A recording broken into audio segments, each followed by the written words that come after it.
Well, welcome this evening to our chapel service.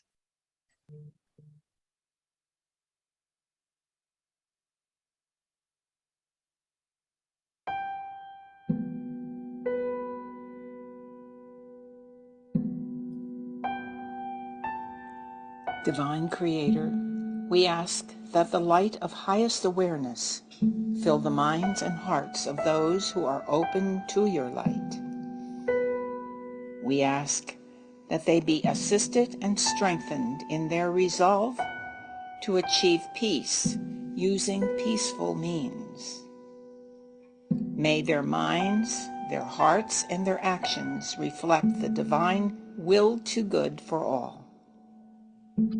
Comfort, strengthen, and support those who are in a difficult situation in their mind, body, or spirit. Bring confidence to them that your divine hand is at work in their life. Amen.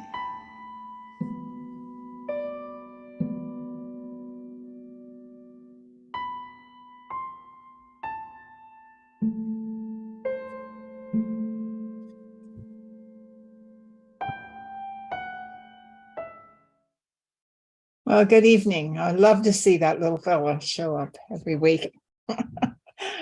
My name is Reverend Mary Huber. I'm pastor of the Community Chapel of Holistic Healing. We are a non-denominational, nonprofit organization founded in 1977 by Reverend Michelle Luson, a mystic and channel for the multidimensional consciousness. She was asked by Swami Sivananda in a vision given to her that we should begin this organization here in the DC area. And we have been here ever since the beginning, so that we would be a light for the nation's capital. I hope you will visit our website at www.ccwh.com, and you will find more information there about our activities. So if each of you are on mute right now, we will begin by the reading of the 3 affirmations. These are known as the 3 healers to us. They were channeled early on in our organization by Reverend Michelle, and they are affirming all energies in our bodies are in alignment. And this is a very important affirmation to have. The first one is the faith affirmation. I believe in the spiritual existence of myself as a perfect image of the divine creator. In this reflection that is my physical embodiment, I have faith in the supreme guidance of my soul for my balance, my needs, and my opportunities. Outside of myself, there are also perfect images, and nothing can delude my thinking otherwise. The hope affirmation. Acknowledging my faith in the omnipresence of my divinity. I hope for realization, awareness, and acknowledgement of the existence of the great I am within myself.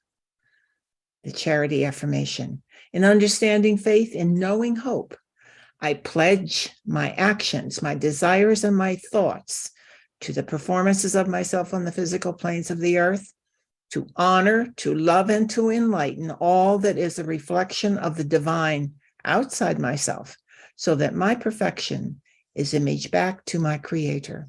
So help me God. Well, we begin always with the 3 healers for a reason, because the alignment of energies. And this evening, our topic is using prana in healing. Many people don't know what being aligned means, and some very basic information on how the universe is set up for us is important to begin with. So this is why I was thinking of the topic of prana and sharing it. So what is prana? Prana is the life force energy upon which our life depends. This understanding, coming from India, is a Sanskrit word for this essence. In China, it is known as qi. Ancient India's history of spiritual understanding is well documented. They were prolific writers, and some tracking of these ancient texts have been difficult to place in time. The Upanishads are the most well-known from the ancient Vedic traditions. All human history recounts the spread of information between cultures. This has been going on as long as humans have been on the planet, the sharing and the influence on each other. I understand from earlier teachings, and some of my most basic understandings started in ancient India. This is what I believe that has been in the deep literature of the spiritual literature. It began there and progressed to spread into China and Japan, of course, because of the flow of people all over the world, even in ancient times. That tracking is hard to know where some of these beginnings are, because it goes all the way back in history. And that's why these Eastern cultures have similar underpinnings. My first awareness of the word prana came through my yoga instructions back in the 1960s.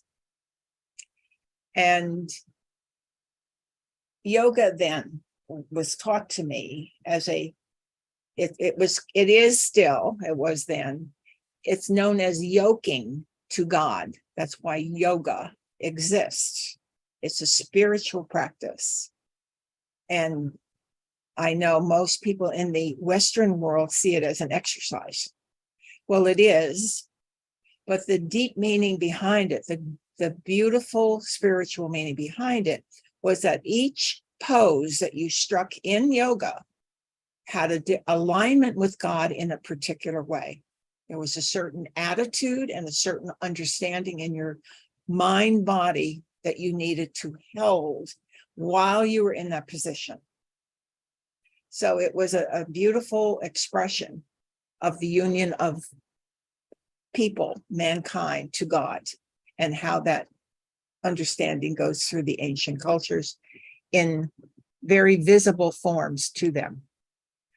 Now, I want to also acknowledge that I have a broad overview of these cultures. I have not had a deep training or instruction in them, but I do have an appreciation because of the broad view that I have.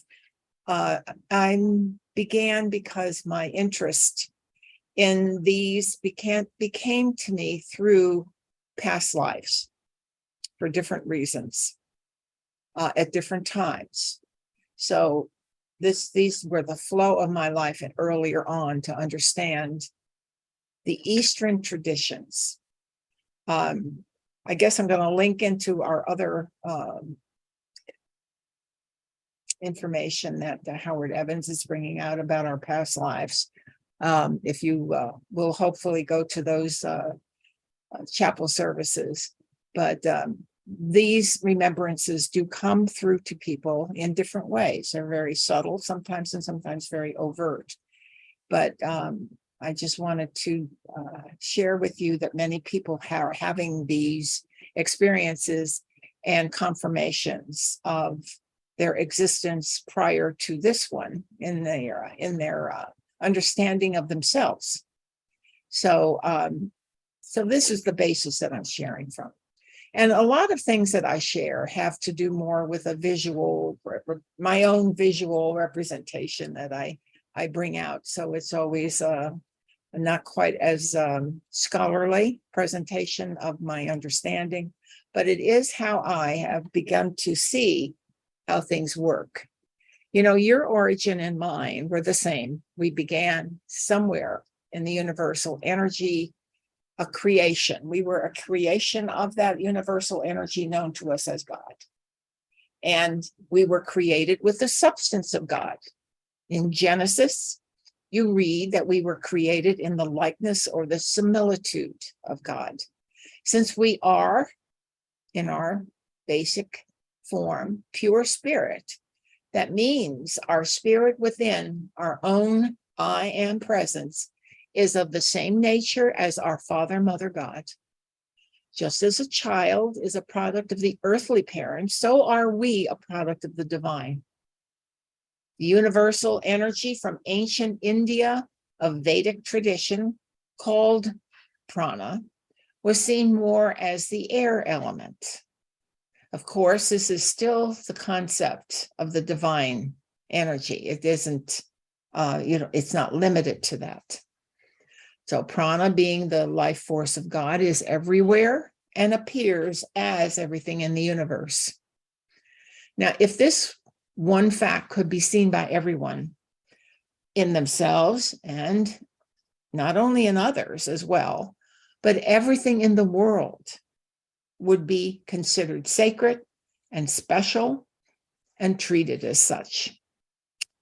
The divine energy has creatively constructed itself into all of these forms and on every dimension that exists.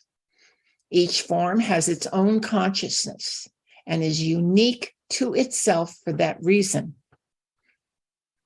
All of this, by divine design, is done by the Creator using universal laws.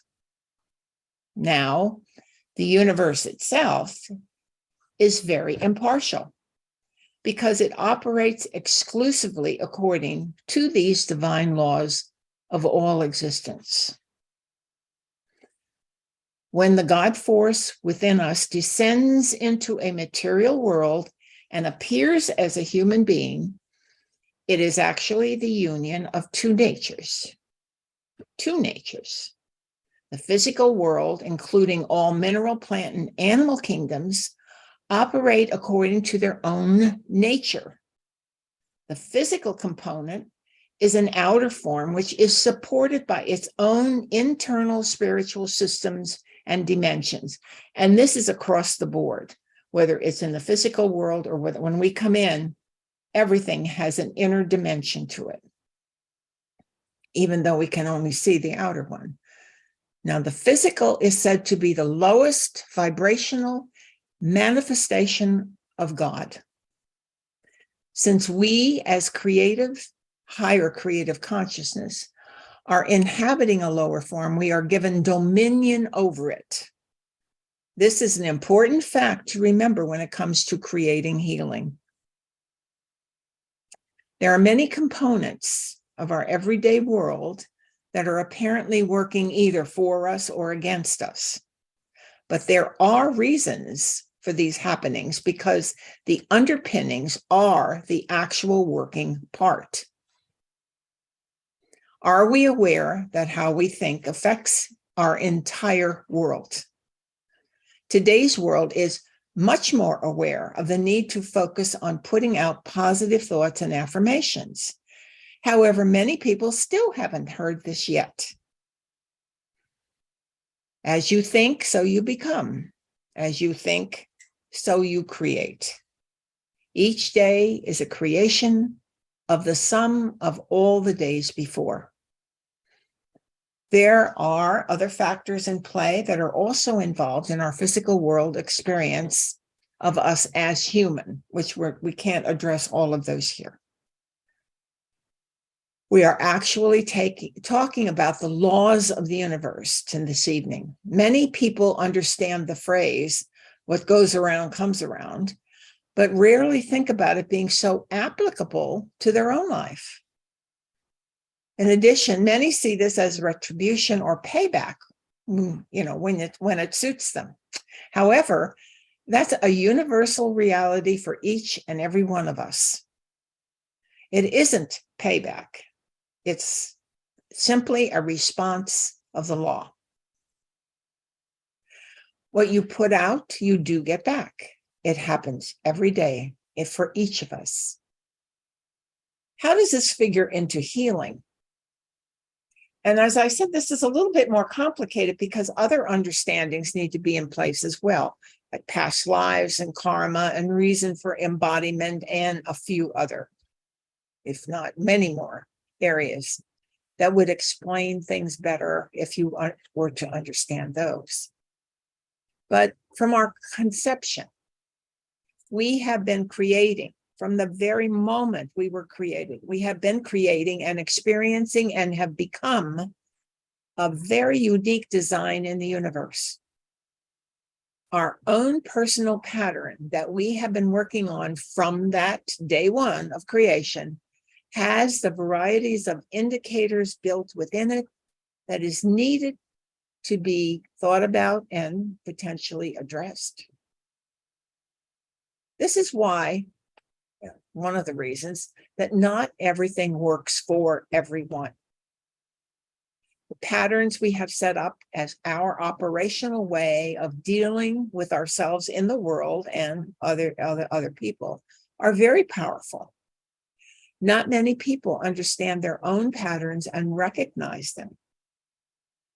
Obviously, there are positive patterns and there are negative ones. It's a mixture.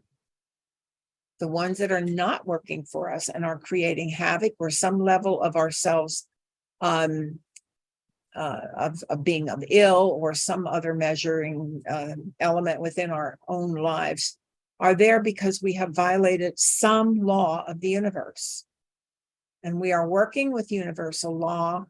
Everything, flows with it. When we work with it and we understand the law, we are living in an environment where would be under God approval. Everything should be flowing better. And health is an natural result of flowing with the universe and clearing these patterns that exist. So when we're working with prana, or the God force of the universe, it is absolutely important to be aligned with that energy, whether you're seeking to help yourself to be well, or when you were the one who is helping another. Prana can be viewed as the element coming into us from the air. As I said, that was more of the east of the Indian tradition. And I guess this is my version. They're like little tiny packages of God's substance. The Eastern traditions, particularly yoga, are very focused on the breath because of this understanding, as I said before. In our everyday world, we do relaxation exercises that always begin by taking deep breaths. It brings in the kind of relaxation response that is given to us through the natural way our body is set up to distribute oxygen, yes. But when we're breathing, we have to be aware of we're breathing in that prana. The prana is doing the work as well, not just the oxygen. The oxygen is a manifestation of prana.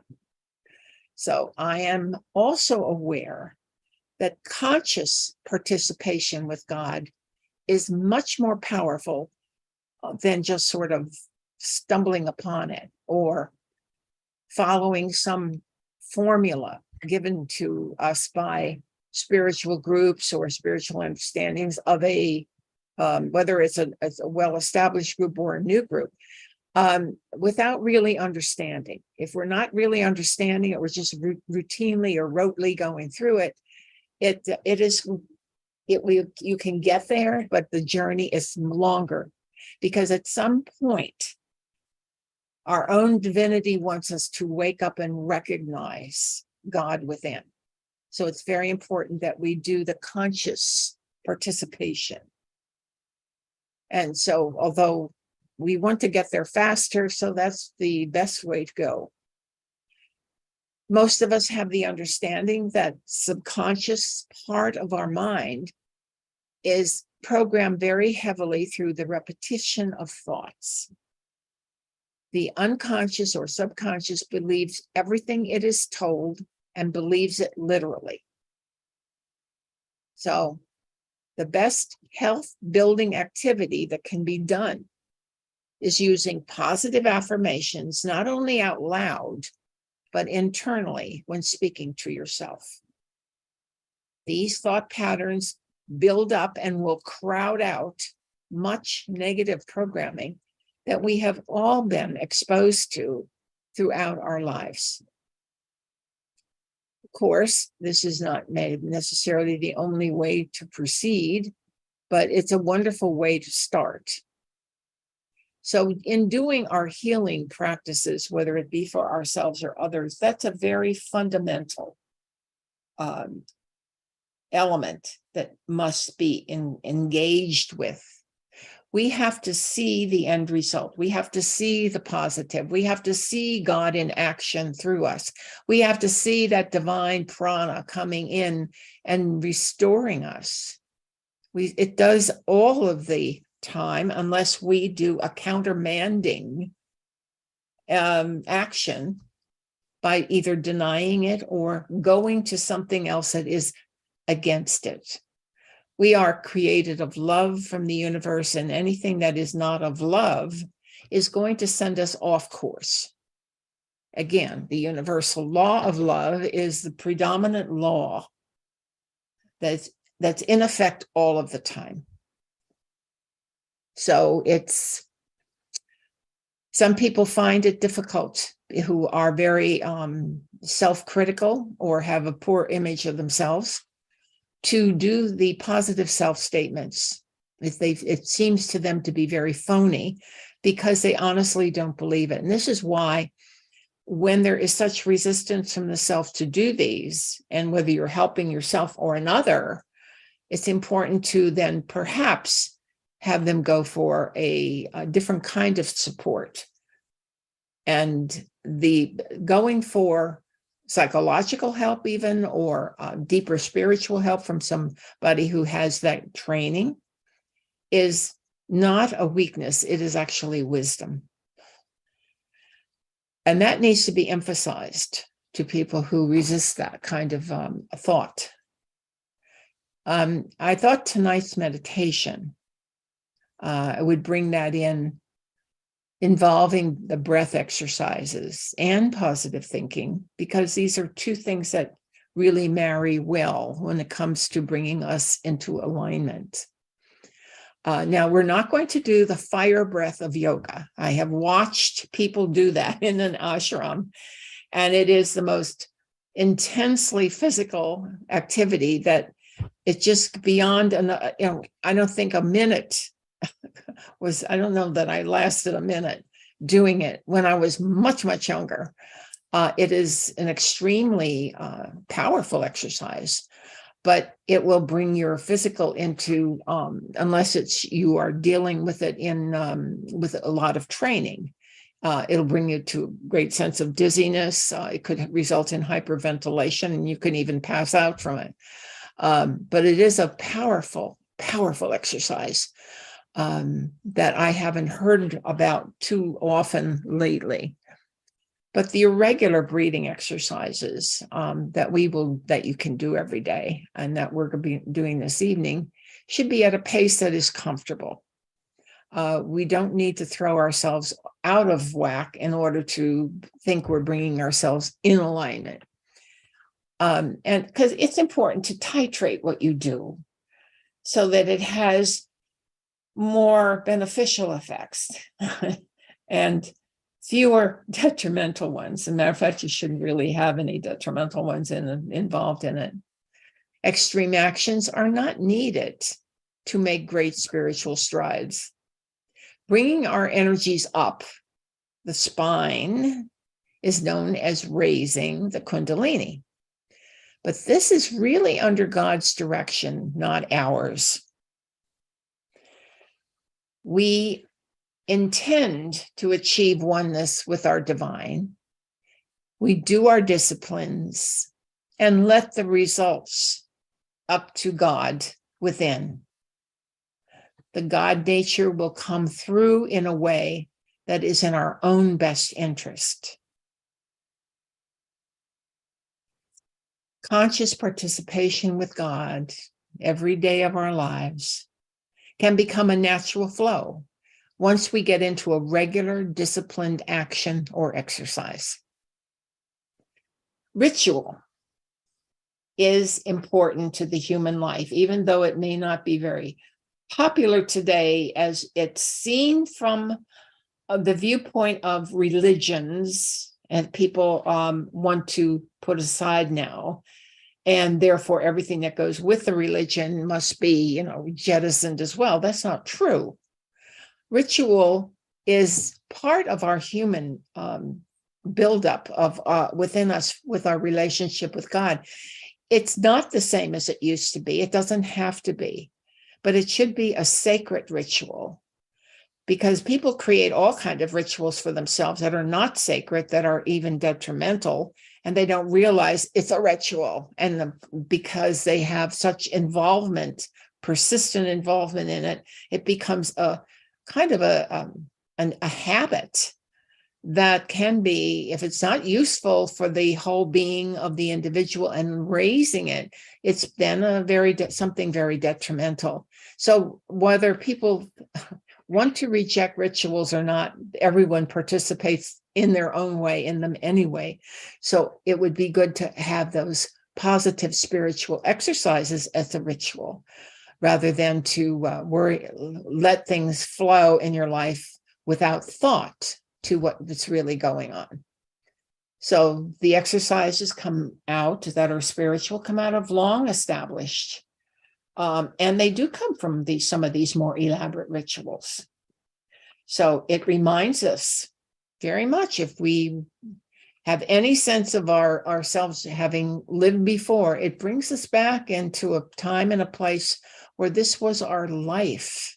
This is where we developed early on from those ancient times through these schools that were highly disciplined. And that's pretty much all we did all of our life, was participate in that. So it would bring us to a point down the road, which now we are down the road, to where we can become the spiritual being that we were meant to be more quickly when we become human in the human form again.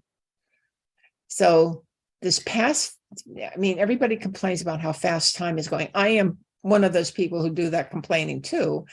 But the fast-paced world is no excuse for omitting this part of the life. I am quite aware in myself and other people that when you value something, you find time for it. You will put it there and you won't miss it. And this is what our spiritual ritual in our life should be. Number one on our priority list. And it doesn't have to be long. It does just have to be there.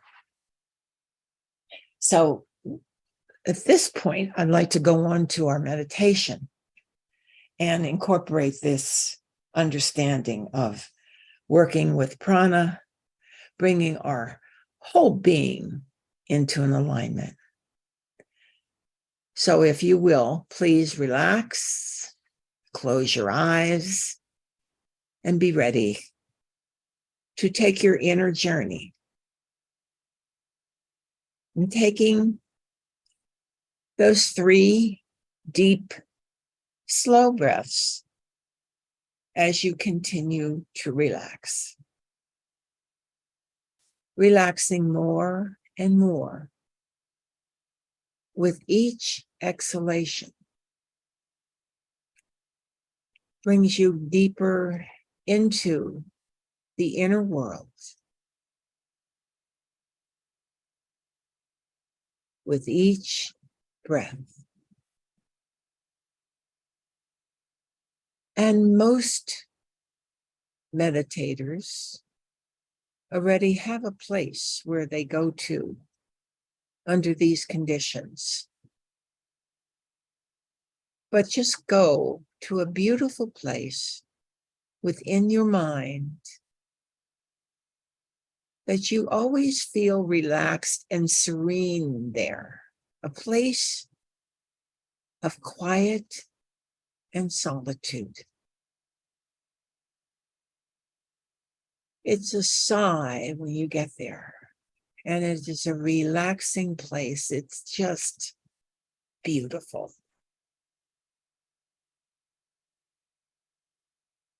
And you can look up from this beautiful place and see the great big sky. It's open to you and it's beautiful blue overhead. The place is pleasantly warm, and there's a light breeze blowing. And this light breeze has a playful, energizing effect of the air on you.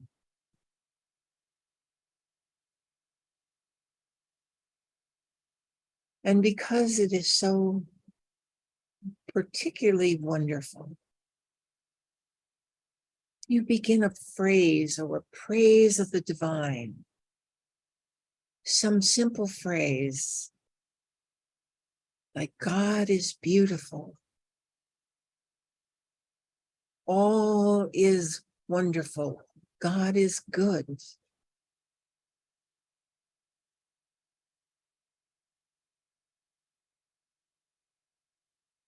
And now, with this appreciation of the great benefit of being you,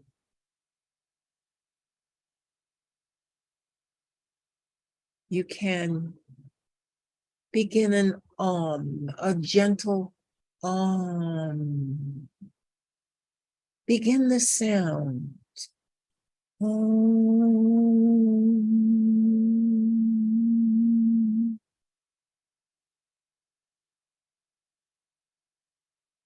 Calling to God, the creator of all, as it is the sound in the beginning of creation.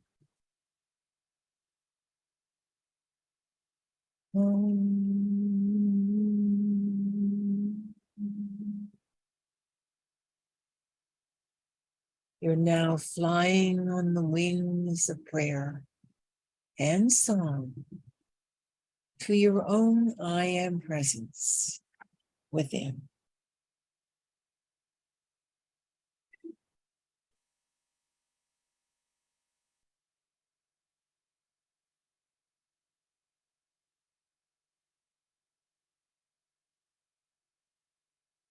Now, look around in your beautiful place.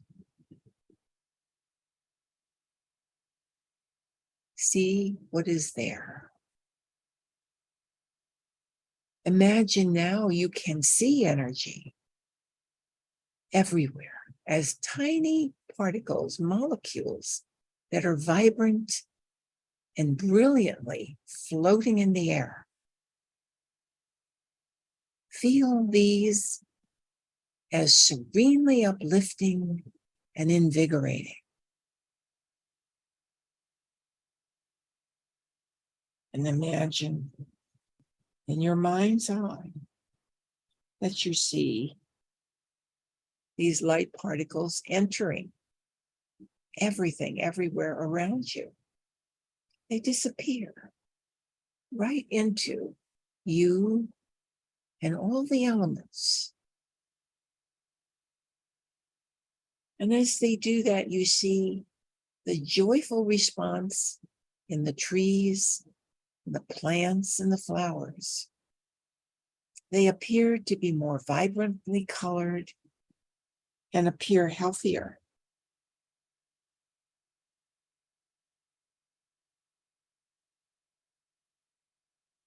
See the animal world around you in your beautiful place now. These animal forms are receiving the same beautiful divine light, pranic energy. You can imagine an aura of light surrounding them and a playful, energetic animal response, enjoying it.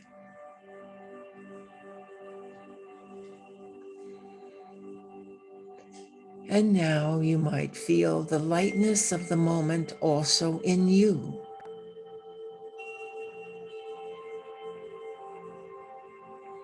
You take a deep breath, inhaling this prana, and see it in your mind's eye. And now feel the healthy response in your lungs This finer substance of light energy is clearing any issue that you could possibly have that exists there, that is impeding anything except perfect air exchange.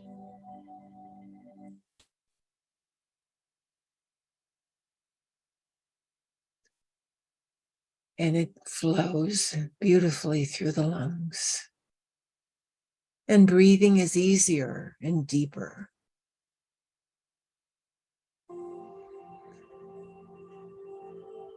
The prana clears everything that is not of the divine intent for that tissue or that organ.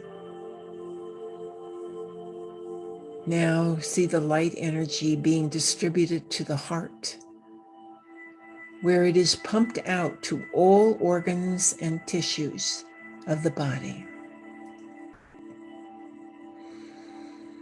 flowing into each and every particle of your body.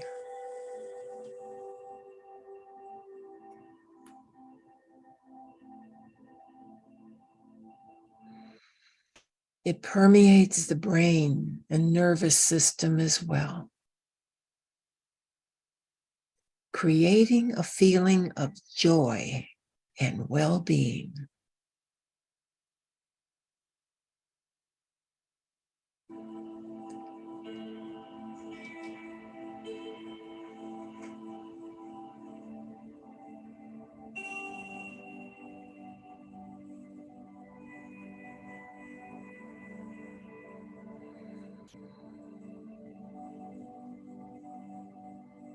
God's presence in your entire being is well received.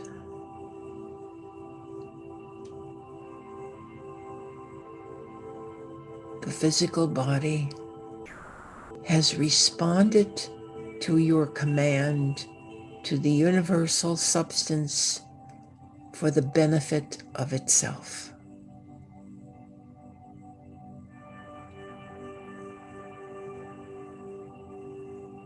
We have command of our lower vehicle, the physical form.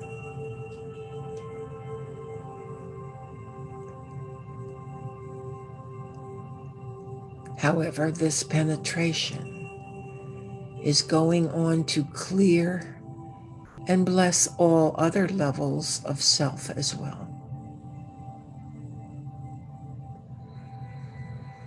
See it flowing into our mind and our emotions, and the shedding of unwanted thoughts and unwanted emotional patterns are now being driven away by the prana, the light energy of God.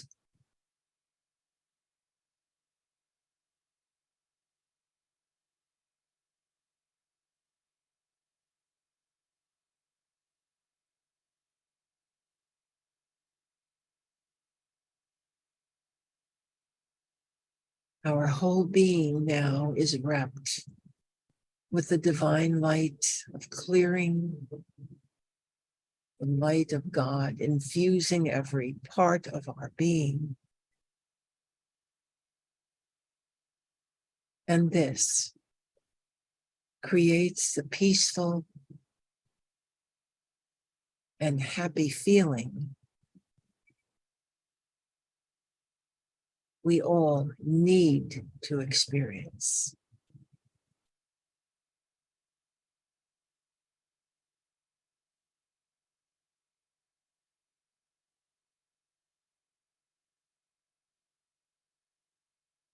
Wrap that peaceful and happy feeling around you.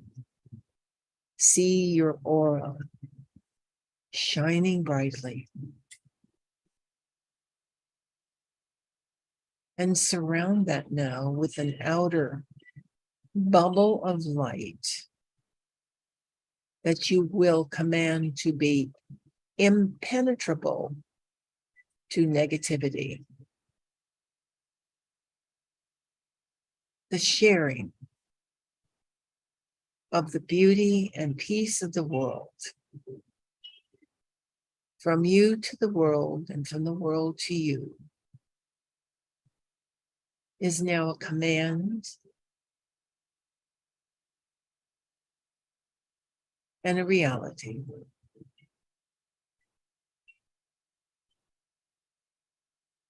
As you go about the world now, you have the protection of the divine. As long as you stay in your higher dimensional understanding of your own Christ consciousness, of loving, forgiving, sharing, and creating a new world. Stay there as long as each day will permit. Recover it quickly when you feel you have to renew it. This is part of the wonderful pranic energy promise to each individual who pursues this type of exercise, aligning consciously with your own divinity.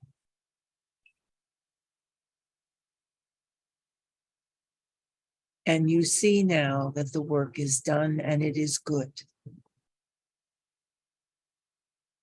Please lock it in place. Come back now with a feeling of refreshment of your whole being, with a lightening of any burden you have carried,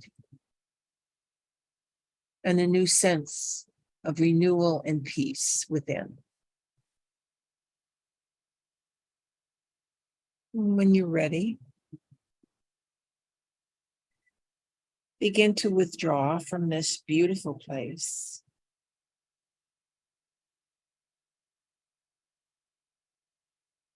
And begin your journey back to your seat, where you started in the physical, in your world. Bring your attention back to your lower concrete mind and rejoin us.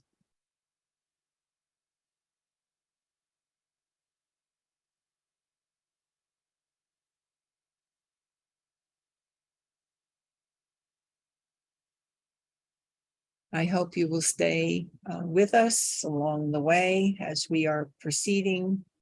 Go to our website if you can, and you will find a place there if you will. Share something with us. We could use a donation to pursue, particularly to support this particular ministry that we have. Being online does have its cost to have the kind of presentations we can make, because we have to hire someone to do this. So we would appreciate any donation that you can afford. While you're on our website, we would love if you could consider joining us as a member as well. It's all there for you to see. So thank you so much for your participation this evening. I appreciate everybody's present, and I hope you have a blessed and beautiful week. Thank you for coming.